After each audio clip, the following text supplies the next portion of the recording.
नमस्कार दोस्तों, आप सभी लोगों का मैं YouTube चैनल सुशांत एजुकेशन में स्वागत है।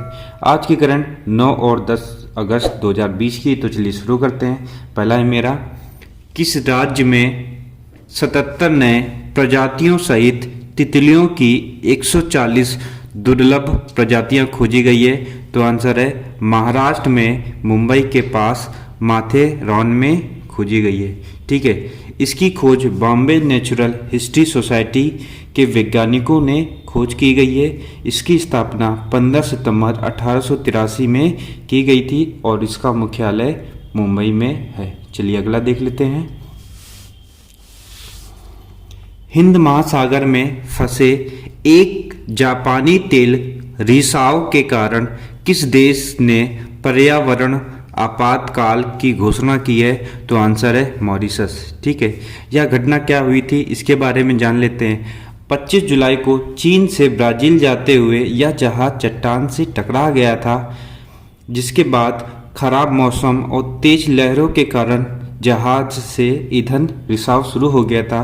ठीक है, जिसके कारण मॉरिशस ने वहाँ पे आपातकालीन की घोषणा कर दी है। मॉरिशस की राजधानी पोर्ट लुइस है और वहाँ पे मुद्रा रुपया चलता है। चलिए अगला देख लेते हैं। किसके द्वारा चीन भारत छोड़ो अभियान शुरू किया गया है? तो आंसर है कैट के द्वारा शुरू किया गया है। इसका फुल फॉर्म है confederation of all India traders. इसका मुख्य बिंदु क्या है ये जान लेते हैं। चीन आयात पर रोक लगाना, भारतीय कंपनियों में निवेश करना और भारत में चीन की गतिविधियों की जांच करना और भारतीय स्टार्टअप और डिजिटल ऐप को प्रोत्साहन देना है। चलिए अगला देख लेते हैं। रक्षा मंत्रालय आत्मनिर्भर भारत को बढ़ावा देने के लिए कितने रक्षा वस्तुओं के आयात पर प्रतिबंध लगाया है? तो आंसर है 101। ठीक है, क्या क्या बाहर से आयात करने पर प्रतिबंध लगा दिया है उसके बारे में जान लेते हैं। इस सूची में जहाज जनित क्रूज मिसाइल, हल्के लड़ाकू विमान और हल्के परिवहन विमान, लंबी दूरी की भूमि पर हमला करने वाले क्रूज मिसाइल, संचार उपग्रह आदि शामिल हैं। अप्रैल सिप्री की रिपोर्ट के अनुसार अमेरिका, चीन के बाद भारत तीसरा सबसे बड़ा सैन्य खर्च करने वाला देश है और भारत दुनिया का दूसरा सबसे बड़ा हथियार आयातक भी है। चलिए अगला देख लेते हैं।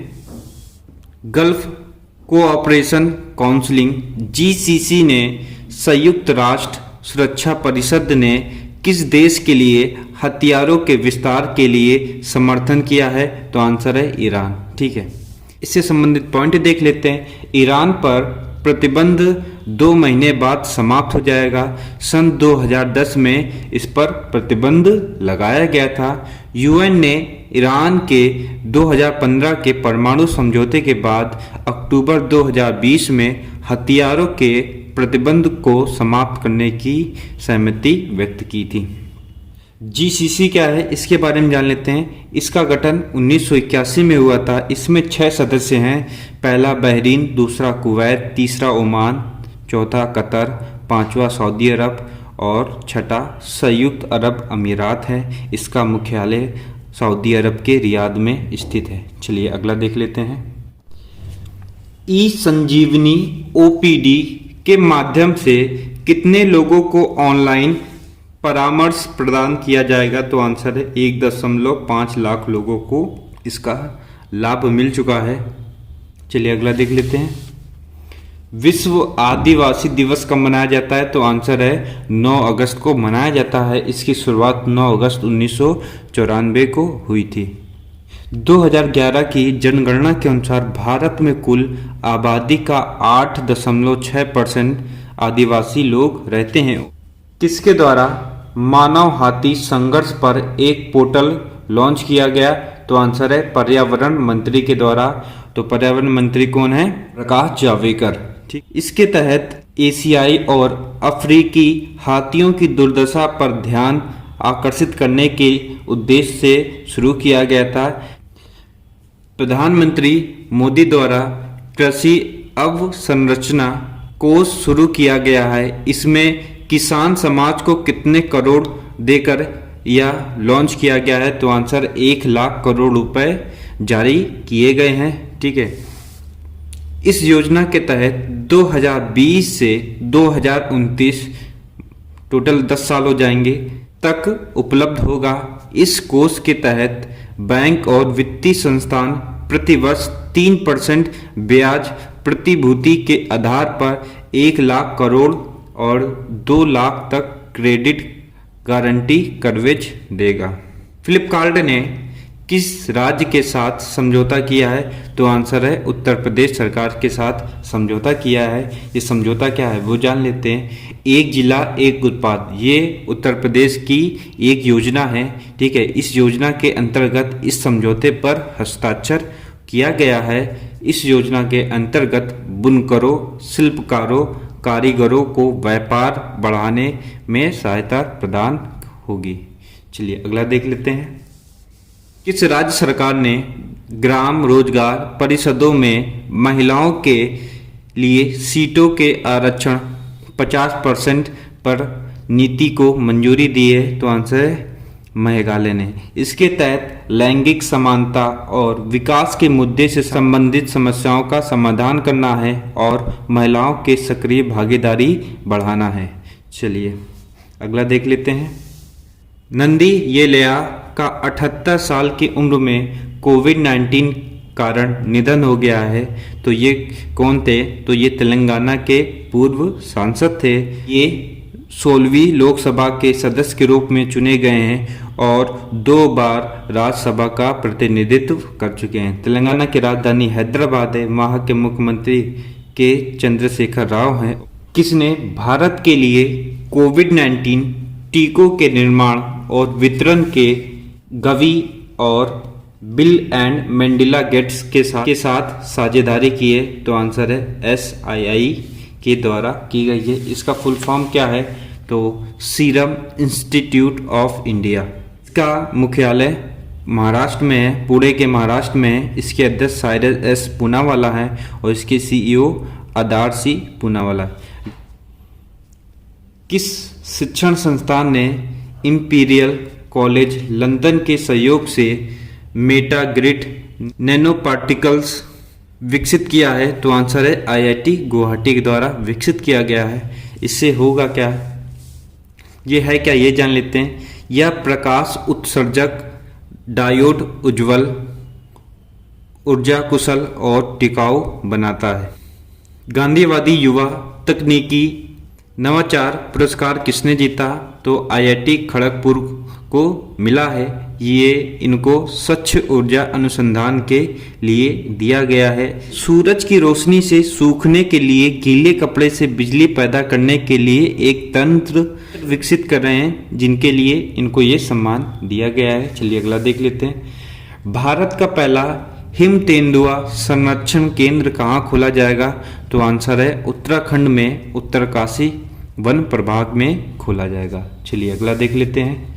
वास्तविक समय की निगरानी के लिए OHE निगरानी ऐप किसने लॉन्च किया है? तो आंसर है भारतीय रेलवे के द्वारा विकसित किया गया, जिसमें जो है सटीक समय की जानकारी आपको प्राप्त होगी। चलिए अगला है। CRPF में महानिरीक्षक IG के रूप में किसे नियुक्त किया गया? तो आंसर है सोनल V मिश्रा को नियुक्त किया गया है। ये पहले CRPF में उप महानिरीक्षक के रूप में देते हैं। पाकिस्तान ने सितार-ए-कैद-ए-आजम पुरस्कार से किसे सम्मानित किया? तो आंसर है अली शाहीन। कौन, ये जान लेते हैं। पाकिस्तान तुर्की मैत्री संसदीय समूह के अध्यक्ष हैं। इनको सम्मान इसलिए दिया गया है जिससे पाकिस्तान और तुर्की के बीच अच्छे संबंध हो सके। चलिए अगला है। RBI ने बैंकों को सोने के मूल्य का कितने % तक लोन देने की घोषणा की है? आंसर है 90%। अगर जैसे कोई सोने की वस्तु है, उसकी कीमत 1 लाख रुपए है, तो बैंक जो उस पर 90,000 तक आपको पैसा दे सकती है। चलिए अगला देख लेते हैं। किस संगठन ने साइबर हमलों के कारण रूस, चीन और उत्तर कोरिया के संगठनों पर प्रतिबंध लगा दिया है? तो आंसर है यूरोपीय यूनियन ने लगा दिया है। चलिए अगला है, राष्ट्रपति ने 78वां भारत छोड़ो दिवस कब मनाया जाता है? 8 अगस्त को के अवसर पर देश के कितने स्वतंत्रता सेनानियों को सम्मानित किया? तो आंसर है 202 लोगों को किया है। किसने किया है? राष्ट्रपति के द्वारा। अगला है, विश्व जैव ईंधन कब मनाया जाता है? तो आंसर है 10 अगस्त को मनाया जाता है। अगला, भारतीय सेना ने किस देश की सेना को 10 वेंटिलेटर दिए हैं? तो आंसर है नेपाल। ठीक है, नेपाल की राजधानी काठमांडू है, वहाँ की मुद्रा नेपाली रुपया है। चलिए अगला देख लेते हैं, किस शिक्षण संस्थान ने big bio compost and Richard friendly global नाम से स्वदेशी बीज गेंदों का विकास किया है? तो आंसर है IIT कानपुर के द्वारा। ये है क्या, ये जान लेते हैं। इस बीज में खाद और मिट्टी शामिल है। इस पौधे को लगाने के लिए गड्ढे खोदने की आवश्यकता नहीं है, आप ऐसे भी लगा सकते हैं। चलिए अगला है, KVIC खादी और ग्रामोद्योग आयोग ने किस राज्य में रेशम प्रशिक्षण सह उत्पाद केंद्र खोला है? तो आंसर है अरुणाचल प्रदेश। ये अगला है, UAE ने किस देश के प्रवासियों से वसूले जाने वाले वीजा जुर्माना माफ करने की घोषणा की है? तो है आंसर भारत। ठीक है, पहले चरण में 145 लोगों के जुर्माना माफ किए गए हैं। अगला है, किस टेलीकॉम कंपनी ने इंटरनेट सर्विसेज आसान तरीके से पहुंचाने के लिए अपना नया पोर्टल बुक माई फाइबर लॉन्च किया है? तो आंसर है BSNL के द्वारा किया गया है। BSNL की स्थापना 2000 में की गई थी। उसका हेडक्वार्टर नई दिल्ली में और इसके अध्यक्ष प्रवीण कुमार हैं। चलिए अगला देख लेते हैं, प्रधानमंत्री किसान सम्मान निधि योजना के तहत किसानों के खाते में छठी किस्त के तौर पर कितनी राशि जारी की गई है? तो आंसर है 1700 करोड़ रुपए जारी किए गए हैं। कितने लोगों को लाभ मिलेगा? 8.55 करोड़ किसानों को इसका लाभ मिलेगा। तो आज के लिए बस इतना ही रखते हैं। अगर वीडियो अच्छा लगा है तो लाइक कर दीजिए, चैनल में नए हो तो सब्सक्राइब करना मत भूलिएगा। अंत तक देखने के लिए बहुत बहुत धन्यवाद।